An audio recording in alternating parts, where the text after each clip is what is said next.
भाइ चाहिँ सेकेन्ड सिफ्टमा यही आजको सेकेन्ड सिफ्टमा चाहिँ इक्जाम दिएर आउनुभएको सेकेन्ड सिफ्टमा आएको इक्जामका कस्ता कस्ता क्वेसनहरू उहाँले सम्झेअनुसार किन भन्दा उहाँलाई सबै चाहिँ 40वटा क्वेसन ठ्याक्कै अहिले मैले सोद्धाखेरि नआउनु पनि सक्छ जति जान्नु भएको छ त्यो कुरो भोलि पर्सि दिने भाइ बहिनीहरूलाई त्यसले एउटा हिम्मत देला प्लस पोइन्ट देला भनेर मैले खास चाहिँ उहाँलाई यो लिएर आएको हुँ अरू कारण केही पनि होइन कुनै स्वार्थ पनि छैन तर उहाँले चाहिँ अरू भाइ बहिनीहरूलाई धेरै अनुभव प्रदान गरिदिनु होला भनेर चाहिँ कस्तो कस्तो व्याकरणहरू आयो अनि मिचुलहरू आयो आएन अनि फान्देमालहरू फिस्टानमालहरू कस्तो आयो भनेर चाहिँ सोधेको किन भन्दा उहाँलाई सोधेकै भोलि चाहिँ आइहाल्छ त्यही नै डिटो आउँछ भन्ने मेरो त्यस्तो आशय पनि होइन र उहाँले पनि त्यो भन्न खोज्नुभएको होइन तर इक्जाममा चाहिँ आज दिएको कुराहरू कस्तो कस्तो छ त भनेर मैले उहाँसँग चाहिँ अनुभव म आफूले पनि बटुल्न खोजिरहेको हो र प्लिज भाइ अब चाहिँ मैले हजुरलाई चाहिँ मैले केही एक दुई जति सम्झाउनु भएको छ त्यति भनिदिनुहोस् है ल केही प्रश्नहरू भनिदिनुहोस् न सम्पूर्णमा नमस्कार छ सर्वप्रथम त मेरो नाम विनोद साई हो म चाहिँ अब कोरियन भाषा सिक्दैको सिलसिलामा काठमाडौँ आइपुगेँ है अब मेरो चाहिँ सेकेन्ड सिफ्टमा इक्जाम भइरहेको थियो र सरहरूले पनि भन्नुहुन्छ नि अब नर्मल इक्जाम आउने भनेको नडराउनलाई एकदम सजिलो आउँछ बुकभित्रको आउँछ बुकभित्रको सबै पढाएर तपाईँ सबै सकाउनु पर्ने हुन्छ ती अवयहरू सबै मेसिनहरूको अवयहरू सबै खेलाउनु पर्ने हुन्छ र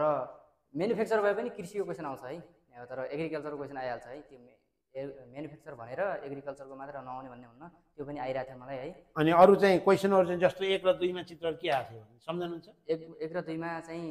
त्यो पेन्टिङ गरेको आइरहेको थियो है पेन्टिङ गरेको यस्तै भित्तामा पेन्टिङ गरेको आइरहेको थियो अरू चाहिँ याद भयो अरू छ अर्को छ एउटा अहिले नयाँ प्याटर्नको क्वेसन भन्ने छ नि एउटा कोठा खाली छोड्ने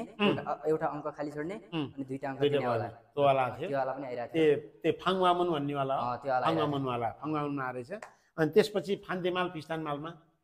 फान्देमालमा चाहिँ मलाई चाहिँ सजिलो थियो है सिकुरप्ता भन्ने आइरहेको थियो सिकुरप्ताको फान्देमाल आएको थियो स्वयं आधा है स्वयं आधा अनि फाङ्गिनुनमा के सम्झनु भएको छ खङ्गेनुनमा माथि खागेहरू दिइरहेको थियो अनि ओन्दो दिइरहेको थियो त्यसै सोक्सो पनि दिइरहेको थियो त्यस्तै 4वटा थियो अप्सन है ट्याक्कै मलाई याद भएन अनि तले चाहिँ त्यस्तै अप्सनहरू राखिरहेको थियो ओल्दिदा कि हुँदा त्यस्तो दिएको थियो अनि त्यसपछि हजुरलाई त्यो फिनखानेहरू कस्तो थियो भनिदिनु न फिनखाने चाहिँ अब सबै कस्तो थियो भनेपछि बुकको सर र त्यो बुकको लाइन बिचको थोरै काटेर आइरहेको थियो है ग्रामरहरू थोरै काटेर ड्राउन पनि कुरै छैन बुक राम्रोसँग पढेको मान्छेले मजाले मिलाउनुहुन्छ ग्रामरहरूमा त्यस्तो चाहिँ त्यो फिगो भनेर चाहिँ अहिले सरले पढाउनुहुन्छ नि त्यो फिगोवाला क्वेसन थियो थिएन नि भाइ आज आएकोमा भन्नाले कम्पेयर गर्दाखेरि मिल्ने खाले चाहिँ त्यस्तो थिएन है त्यो सर र ग्रामर बुझे हुन्थ्यो मजाले त्योमा दिमाग ख्याउनु भन्दा बरु अयुहरू पढ्नुहोस् होइन बुकहरूको फिनखानेको लागि सबै लाइन बाई लाइन पढ्नुहोस् एकदम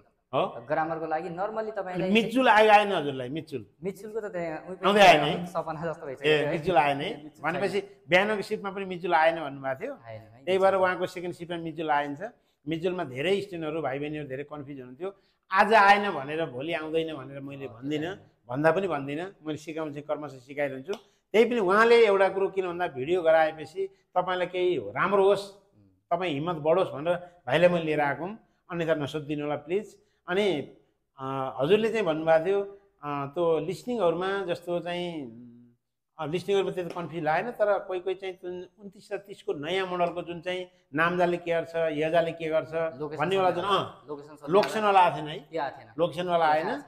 तर चाहिँ त्यो नामजाले के गर्छ यजाले के गर्छ भन्ने चाहिँ आयो त्यो चाहिँ आयो त्यो त मस्तै आयो मजा आयो है त्यसपछि औहीहरू तपाईँलाई कतिवटा आयो जस्तो लाग्छ आफ्नो औही त नर्मली मलाई 5वटा आयो 5वटा आयो है त्यसमा औहीमा भाइ बहिनीहरूले एकदम ख्याल गरेर गर्नु होला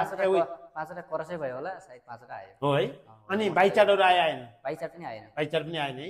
अनि त्यसपछि हजुरलाई याद भएसम्म लिसनिङहरूमा त्यस्तो गाह्रो थियो थिएन भनिदिनु न लिसनिङमा चाहिँ अब त्यस्तो गाह्रो थिएन विशेष कुरा के ध्यान दिनुपर्छ भन्दाखेरि त्यहाँ माथि क्वेसनमै भनेको हुन्छ या केटी किन आएको हो केटो के विचारले आएको भनेको हुन्छ माथि क्वेसनमा जे सोधेहा त्यसको बोलीमा बढी फोकस गरेपछि लगभग भ्याउँछ मान्छेले त्यो त्यति गाह्रो लाग्यो अनि घडीहरू मूल्यहरू आएन